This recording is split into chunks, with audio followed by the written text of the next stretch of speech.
was killed in the attack, says she was anxious to go back. I'm not reluctant. I'm not scared. Students, they are waiting for me to teach them. So I have to go. Indonesian divers have recovered the flight data recorder from AirAsia Flight 8501. So,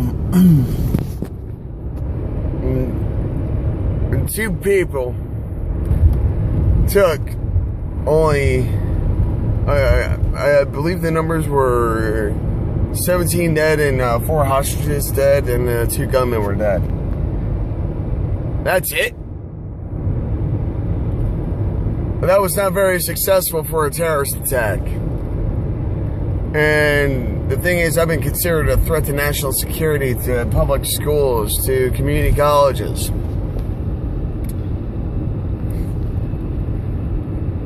There's 30 rounds in a magazine. And well, let's just say it's a short magazine. There's only 10 rounds. Well, each bullet has a destination. At the same time, an assault is always opened up with the largest casualty producing weapon. This isn't anything bad. This is just what I learned in the military.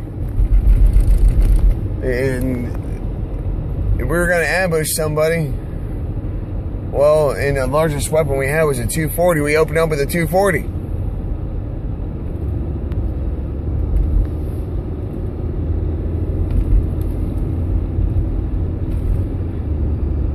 I can just say, and this is just my ego as an infantryman that I earned. Thank you, America. I'm capable of a lot more devastation than that.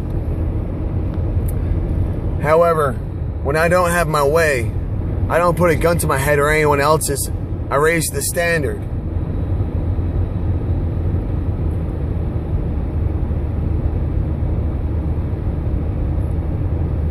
The fact is, I'm a survivalist. I would never put myself in a situation where there is very little escape. All a hostage situation is a standoff.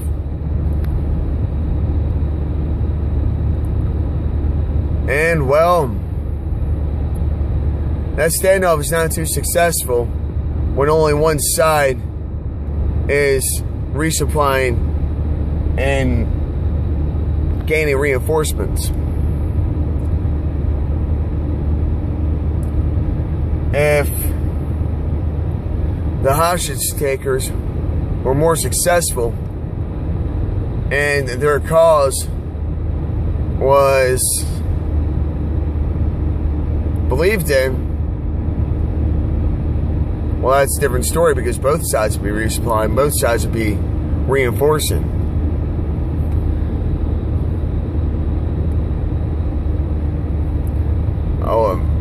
There's no way 2 men can take out an enforcement team. They cannot carry enough supplies. This is what's so damn disturbing.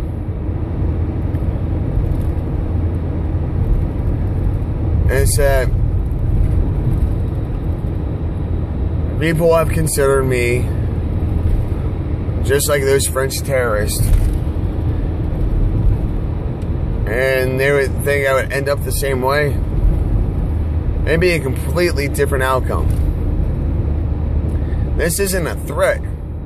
It's just a fact that if I were to lose my mind, which I'm in perfectly control of, aside from when it comes to the damn higher education system and politics of things, but that's just where I work smarter, not harder.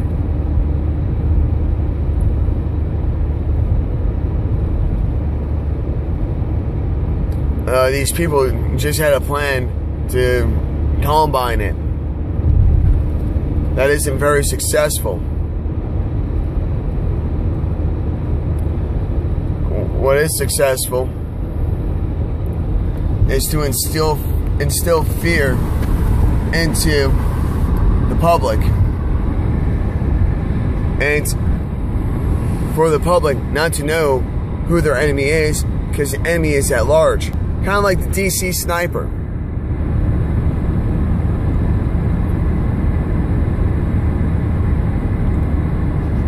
He was a successful terrorist, or that was a successful terrorist team. They left very little evidence. They left very little footprints. Everyone thought they were working out of a box truck, not a freaking Chevy Caprice. I believe that's what it was. You know, firing from the keyhole of the trunk. And it's kind of funny because my dad, you know, and it's like, when we were looking at cars when I was way younger and stuff, it's like, you know, pretty much compare, you know, we size up this, you know, the trunks by how many bodies we could fit in them.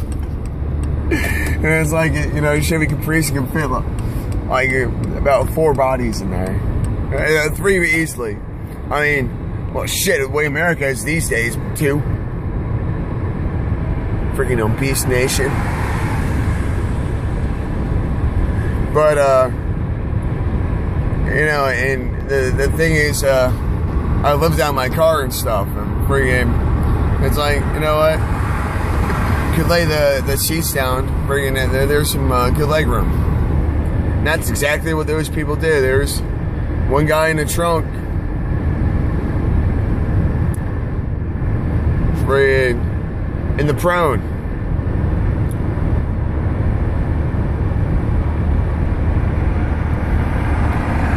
As I said, a sniper team is extremely devastating. Extremely devastating. 2 men with the right position and the right discipline can hold down an entire battalion.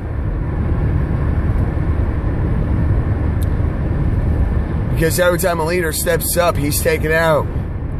And those are called calculated shots.